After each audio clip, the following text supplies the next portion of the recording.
Finally megastar Shakib Khan দ্বিতীয়বারের মতো BPL এর দল কিনতে যাচ্ছে এবং ঢাকা ক্যাপিটালস টিম এই বিষয়ে আপনাদের সাথে কথা বলবো। মেগাস্টার শাকিব খান আসলে কি ঢাকা ক্যাপিটালস কি টিম পেয়ে গেছে, আর পেলে কিভাবে দল সাজাইবে এবং ঢাকা ক্যাপিটালসের মালিকানায় যে ঢাকা গতবার ছিল শাকিব খান, এবার কি হারলান কোম্পানির সাথে কি শাকিব খান যুক্ত আসে, এই বিষয় নিয়ে আপনাদের সাথে কথা বলবো। কেননা এই বিষয় নিয়ে অনেকেই ভুল বুঝাইতেছে যে মেগাস্টার শাকিব খান যাইবে এবারও দ্বিতীয়বারের মতো ঢাকা ক্যাপিটালস দল কিনতে। এখন মূল কথা হচ্ছে ঢাকা ক্যাপিটালসের সাথে যুক্ত আছে না না আছে, হারলান কোম্পানির সাথে যুক্ত আছে না না আছে। সে অনেকদিন ধরে হারলান কোম্পানিতে ডিক্লার দিয়ে দিয়েছে যে কোনো প্রোগ্রামে দেখছেন আপনার শাকিব খানের লাস্ট 6 মাসে হারলান কোম্পানির সাথে, আমরা জানি, আমরা ডিক্লেয়ার দিতেছি যে হারলান কোম্পানির সাথে মেগাস্টার শাকিব খান কোনোভাবে যুক্ত নাই। আর যুক্ত যদি থাকতো আমরা মন থেকে চাইতাম যে বিপিএল এর মতন জায়গায় যাইয়ে তার মান সম্মান শেষ না করে। কেননা ওই জায়গায় শাকিব খান যে মাপের অভিনেতা, যে হাইপে চলে গেছে, সেইখানে তার দলটা করছে কি সব জায়গা খ্যাত খামার যারা কৃষি টোকাইগিরি করে সেই সমস্ত প্লেয়ার কিনে আনছে। মানে ভাবুন, মানে বাংলাদেশের প্লেয়ার তো মোটামুটি যা আছে ভালোই আছে, কিন্তু বাহির থেকে আছে কি তিশারা প্লেয়ার সেরা।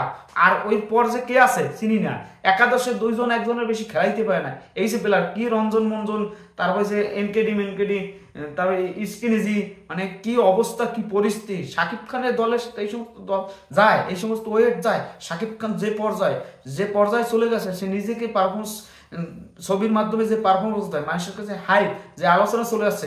টল করলে শাকিব খানের নিয়ে টল করছে, গতবার শাকিব খানের নিয়ে কি টল করছে, লাগে উড়া দুরা, দুষ্ট কোকিল, মানে কি যে অবস্থা মারো, এই সমস্ত মিম শাকিব খানকে নিয়ে হয়েছে। কেমন হয়েছে, শাকিব খানে পেয়েছে, শাকিব খানের নিয়ে সমালোচনা শুরু করে দিয়েছে। এখন শাকিব খানের দল যদি ভালো না করতে পারে, শাকিব খান কি করবে? শাকিব খান যাই তো খেলে দিতে পারবে না মাঠে। গতবার আপনি দেখেন অধিনায়ক দেশে কারে লিটন দাসকে রেখে দেশে, তার ছাড়া একটা অধিনায়ক, সে একটা ম্যাচই ভালো খেলছে না 2টা, তারপর কোনো খবর নাই, অস্তিত্ব নাই, এই অবস্থা। মানে এই সমস্ত তারসারাদের অধিনায়ক দিয়ে কি বুঝাইছে লিটন দাসটা থইয়া, ওখানে বাংলাদেশি প্লেয়ার তানজিদ তামিম, লিটন দাস, মুস্তাফিজ, সাব্বির, এই 4জন প্লেয়ার বাদে আর সব ঘোড়ার ঘাস কাটার মতন প্লেয়ার, আর কোনো প্লেয়ারই নেই এই টিমটা। শাকিব খানের যে অপমান করছে ওই দলটা নিয়ে শাকিব খান যুক্ত হয়ে শাকিব খান নিলামে যাইয়া, আর একটা প্লেয়ার ছিল হাবিবুর রহমান সোহান, এই লোকটারে চান্সই দেয় না ঠিক মতন। একটা ম্যাচ দিয়ে পরে আবার 5-7 ম্যাচ বহাই রাখছে, পরে আবার চান্স আছে, এই অবস্থা। মানে গাজাকড়ি কোচ, এই দলটাকে গাজাকড়ি কোচ ছিল সুজান।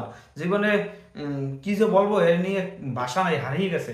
মানে তারা নিয়ে হাসাহাসি করে সবাই, এই কোচটা নিয়ে সবাই হাসাহাসি করে। সেই কোচটা হচ্ছে বাংলাদেশের ক্যাপিটালস, ঢাকা ক্যাপিটালসের কোচ হিসেবে। শাকিব খান তো ওর উপর রাগ, যে কি অবস্থা, কি পরিস্থিতি, ম্যাচই যেতে নেয়, 6-7টা ম্যাচ প্রথম দিকে যেতেই নেয়, তারপর 2টা-3টা ম্যাচ দিচ্ছে ঢাকা ক্যাপিটালস। ভাবুন এত সুন্দর টিম, লিটন দাস আর তানজিদ তামিম পড়ে গেলে আর কাজ হয় না, কোনো বলার নাই, মোস্তাফিজ ছাড়া কোনো বলার নাই, সবাই বানান খায়, মোস্তাফিজও বানান খায়, এই অবস্থা। শাকিব খান হারলান কোম্পানির সাথে নাই, আশা করি আপনারা বুঝতে পারছেন। হারলান কোম্পানির সাথে শাকিব খান যদি থাকতো তাহলে অনেক প্রোগ্রামে যাইতো। শাকিব খান ডিক্লেয়ার দিচ্ছে যে হারলান কোম্পানির সাথে নাই, সে ওখানে তারে নিয়ে সোহাব করে, তারে নিয়ে সবকিছু বিক্রি বাট্টা করে।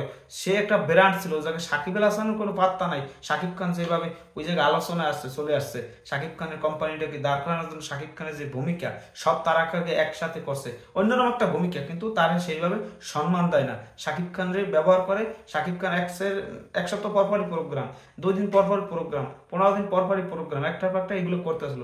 যাই হোক, এখান থেকে শাকিব খান মুক্তি পাইছে। শাকিব খান নিজে কিছু করতে পারলে করবে, এরকম যৌথভাবে কোনো কিছু করা ভালো না। আর ওগুলার তো কোনো দাম নাই, শাকিব খানের দাম, শাকিব খানের সবকিছু।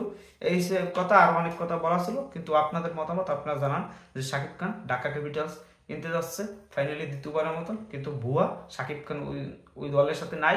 শাকিব খান যদি থাকে তাহলে আপনাদের জানাবো, যদি কোম্পানির সাথে নাই কিন্তু দলের সাথে আছে, সেটা আপনাদের যদি সঠিক তথ্য পাই আপনাদের জানাই দেবো। এইটাই, ভুয়া নিউজ আমরা দিতে চাই না।